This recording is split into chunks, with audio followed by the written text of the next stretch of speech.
Hello, good day. Welcome once again to another episode of Kwentuhan Sessions, JMVL Case Digest. Okay? Wherein magkukwentuhan lang tayo ng mga case na pen ni Justice Mariano Lopez. Okay? For this episode, we'll be discussing spouses Mariano and Raquel Cordero as petitioners versus Leonila Octaviano as the respondent. Okay? GR 241385, July 7, 2020.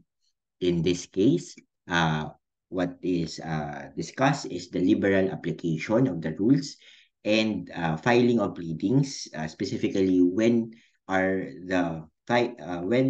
the pleading considered filed, okay? Kung kailan masasabing na file mo na yung pleading in Tagalog, okay? So let's start.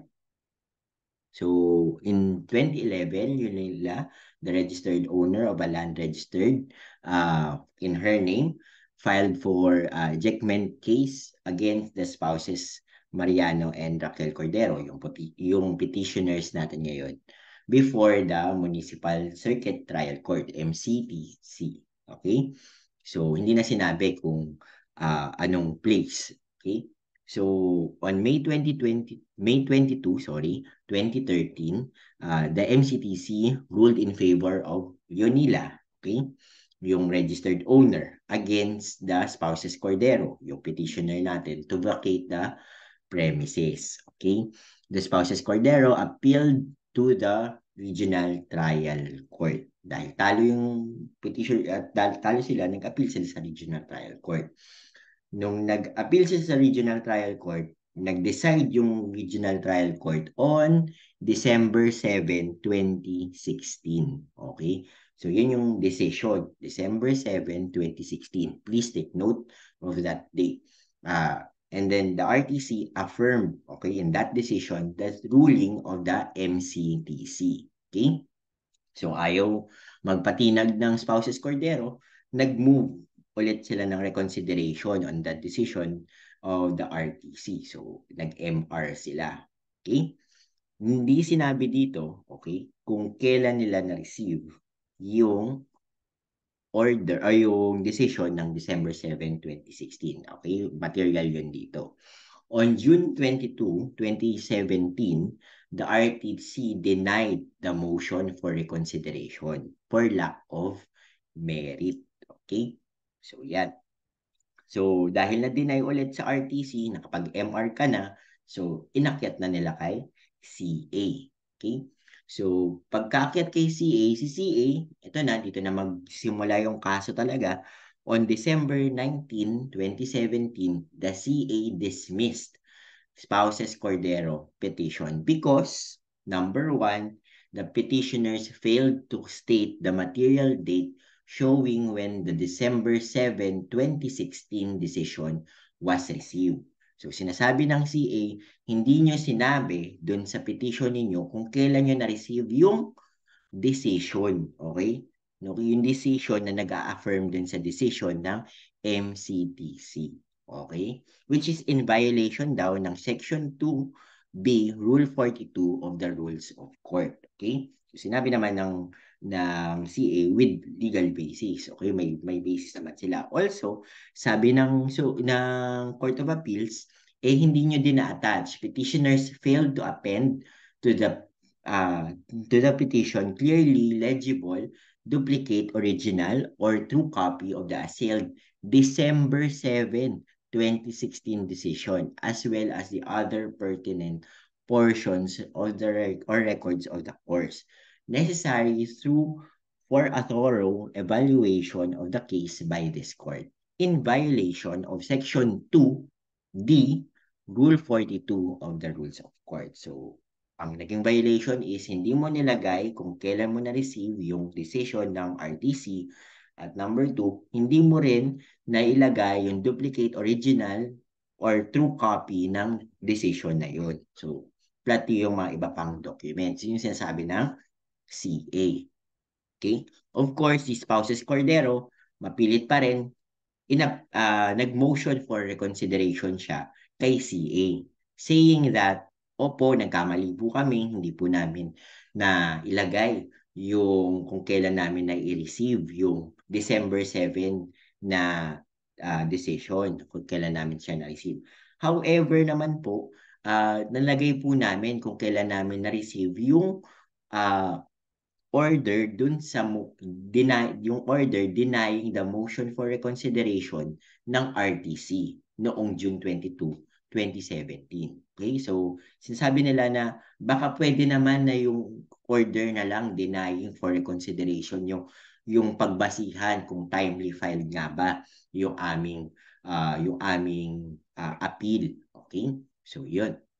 Also, CA, na-attach naman po namin yung hinahanap nyo po. Nandun po siya sa Annex C ng aming petition. Baka hindi yun lang po nakita. So, yun. So, yun yung sinabi ng Spouses Cordero. Sa motion for reconsideration pa lang nila yun kay Court of Appeals. So, nag-decide si Court of Appeals on that motion for reconsideration. Ang sabi ng Court of Appeals, the Court of Appeals denied the motion for reconsideration because it was lately or belatedly filed ng 1 day. Okay? Sabi ng CA, on December 19, 2017, we rendered a decision dismissing the petitioner's appeal and affirming the decision of the Regional Trial Court. A copy thereof was received by the petitioner's counsel on January 17, 2018. Okay? Under the circumstances, petitioners had until February 1, 2018 to file a motion for reconsideration. However, petitioner did not file such motion within the period. Instead, the petitioners filed their motion for reconsideration on February 2, 2018. So, late sila ng isang araw. Yun yung sinasabi ni Court of Appeals. Kaya, na-deny ulit yung motion for reconsideration nila. Okay? Dahil na-deny na yung MR nila kay CA, umakyat na sila kay Supreme Court. So they argued na the Supreme Court timely filed po yun. On time po kami. February 1 namin final yun through registered mail. At meron po kaming proof which is yung affidavit ng taong nag-file and pati yung registry receipt kasama yung postmaster's certification. So, as evidence na timely yung pag-file namin. Okay? Also, dahil timely yung pag-file namin, baka pwede nyo na rin i-consider yung mga argument namin kay CA na baka pwedeng pagbigyan na kahit hindi namin na ilagay kung kailan namin na-receive yung RTC decision noong December 7, 2016, hindi naman dapat fatal yun kasi meron kaming nalagay naman na date of receipt kung kailan namin na-receive yung order denying the motion for reconsideration ni RTC. Okay? Yun. So, tapos, sana pagbigyan nyo din na yung material records namin ay makita nyo na nandun naman talaga na hindi po kami hindi po kami nag-fail na i-attach yung mga hinahanap na records ni Court of Appeals. Okay? So, yun yung appeal niya kay Supreme Court. So, the issues of this case, ayan, kita naman kung paano yung mga contentions. So, ang issues is whether or not the spouses Cordero can be accorded the liberal application of the rules. This is with regard to yung hinahanap na material date as to the date of receipt of the decision of the Regional Trial Court. Okay? Kung pwede bang i-dispense na lang yun. Kasi nga, meron naman silang date of receipt of the RTC's order denying the motion for reconsideration. Baka pwede yun na lang po ang pagbasihan natin. Okay? Also, whether or not spouses Cordero violated Section 2D, Rule 42 of the Rules of Court because they did not submit material records of the case. Okay? So, hindi nga ba talaga nila na ibigay yung mga dapat na records kay CA. Okay? And number 3, assuming na pagbibigyan sila ng Supreme Court, assuming na nandun talaga yung mga documents na hinahanap ni CA, okay? Ang tanong is, late nga ba yung spouses Cordero sa pag-file ng motion for reconsideration kay CA?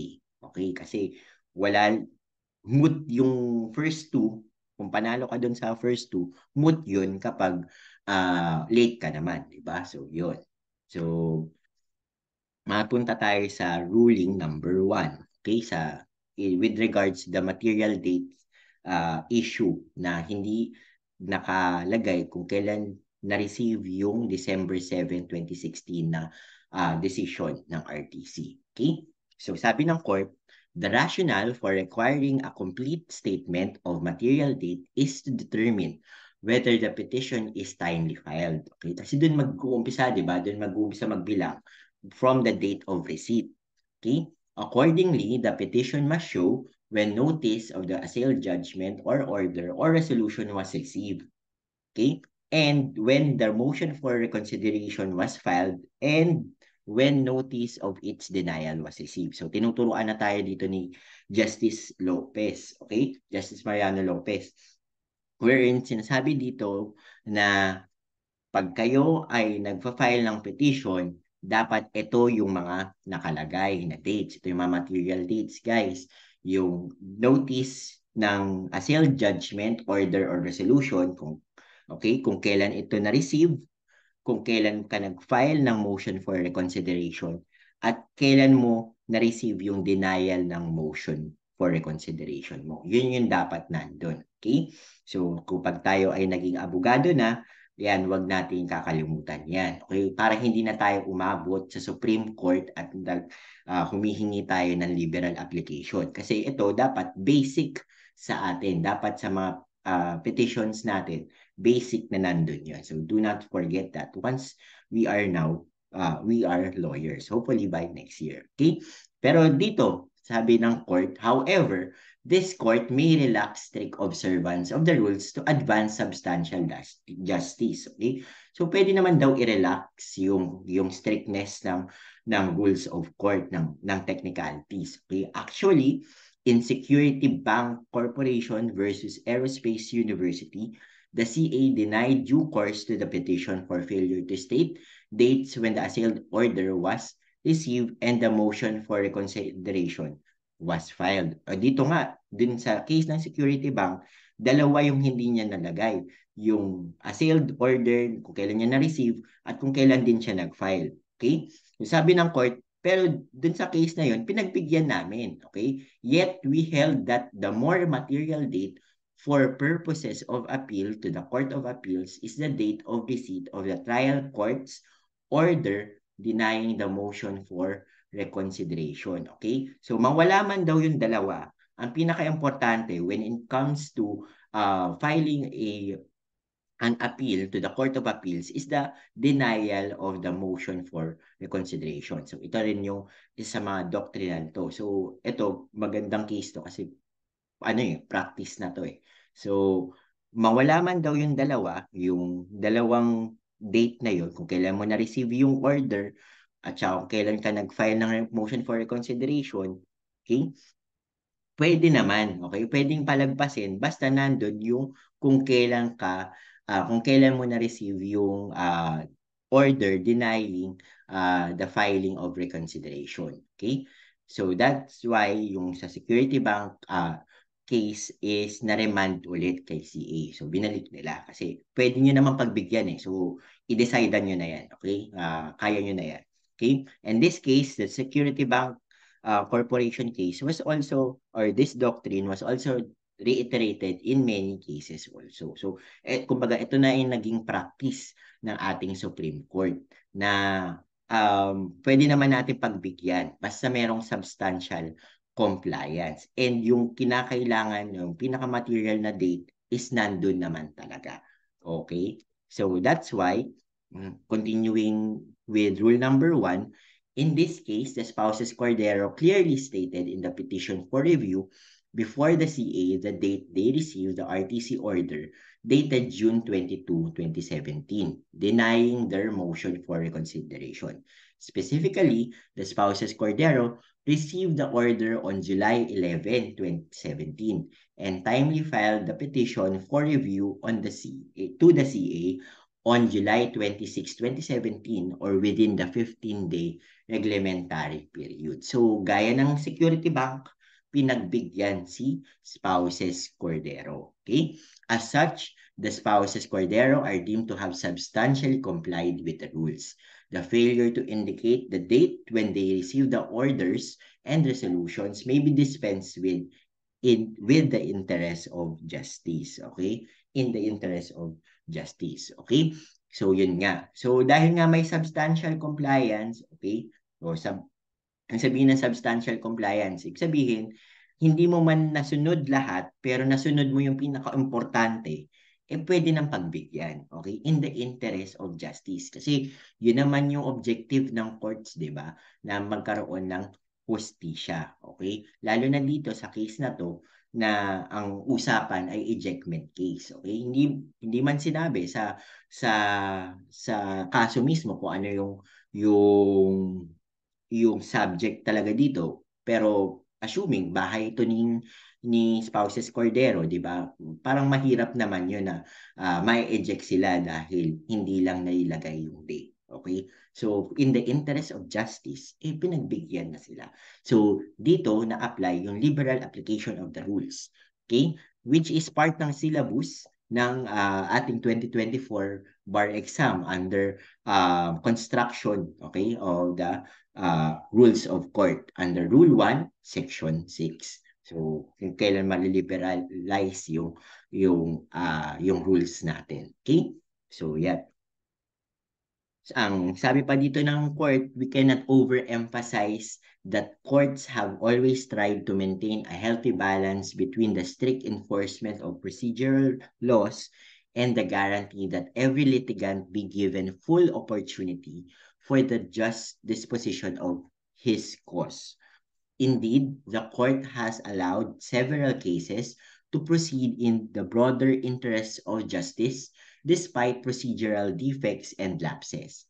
This is in keeping with the principle that rules of procedures are mere tools designed to facilitate the attainment of justice. Here, there exists a clear need to prevent the commission of grave injustice to spouses Cordero, which is not commensurate with their failure to comply with the prescribed procedure.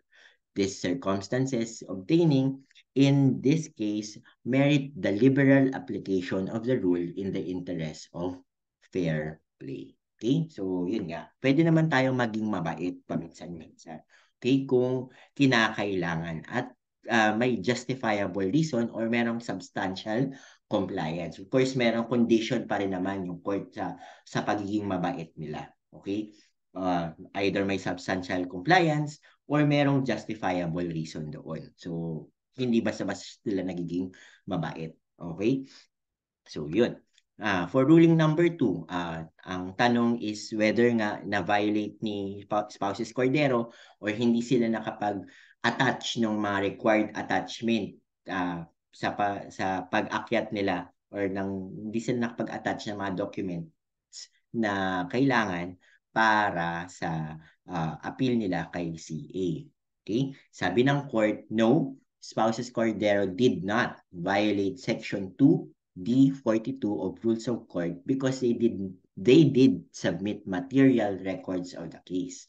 A perusal of the petition for review, however, reveals that the copies of the RTC order dated June 22, 2017, the MCTC decision dated May 22, 2013, and the RTC decision on December 7, 2016, yung hinahanap ng CA were in fact attached as annexes A, B, and C respectively. Okay? So, naka-attach naman pala. Si Supreme Court nakita niya yung hinahanap ng CA na December 7, 2016. Okay? Baka nasobrahan lang ng flip ng page yung mga justice natin sa Court of Appeal. So, hindi nila nakita. Okay?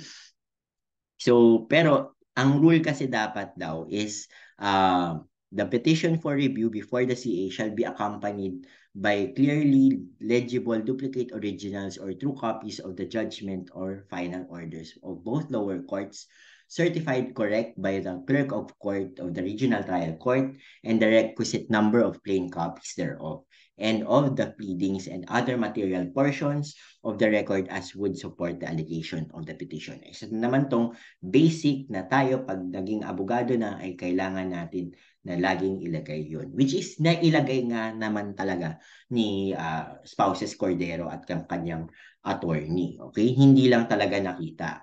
Also, na pagsabihan pa ang CA na sa case na to wherein sabi ng Supreme Court na itong mga inattach ni Spouses Cordero, pwede na yun eh. Pwede mo nang gamitin yun para sa papag-decide ng case. Okay? Also, pwede mo namang sabihin or i-direct yung Spouses Cordero na mag-submit ng mga documents. Pwede mo naman silang orderan. Okay? Or pwede mo ka namang magsabi kay Clerk of Court, utusan yung RTC tsaka MCTC na i-elevate yung records ng case. Pwede mo namang gawin yun. Or pwede mo namang gawin, CA, na i-assume na lang na yung factual findings ng lower court, okay, ay tama. Kasi lower courts are entitled to great weight, sabi ni Supreme Court sa case na to. So marami kang pwedeng gawin, CA. Okay? Pero ang pinili mo, yet the CA failed to do so and insisted on the outright dismissal of the petition. So, ayun. So, sa dami ng pwede mong gawin, ang ginawa mo na lang, dinismiss mo siya. Okay? Which is mali. Okay? Sabi ng Supreme Court. Okay? Si Supreme Court po yung nagsabi nun, hindi po ako.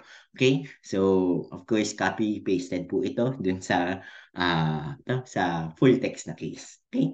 Ayan. So, maraming paraan. Okay?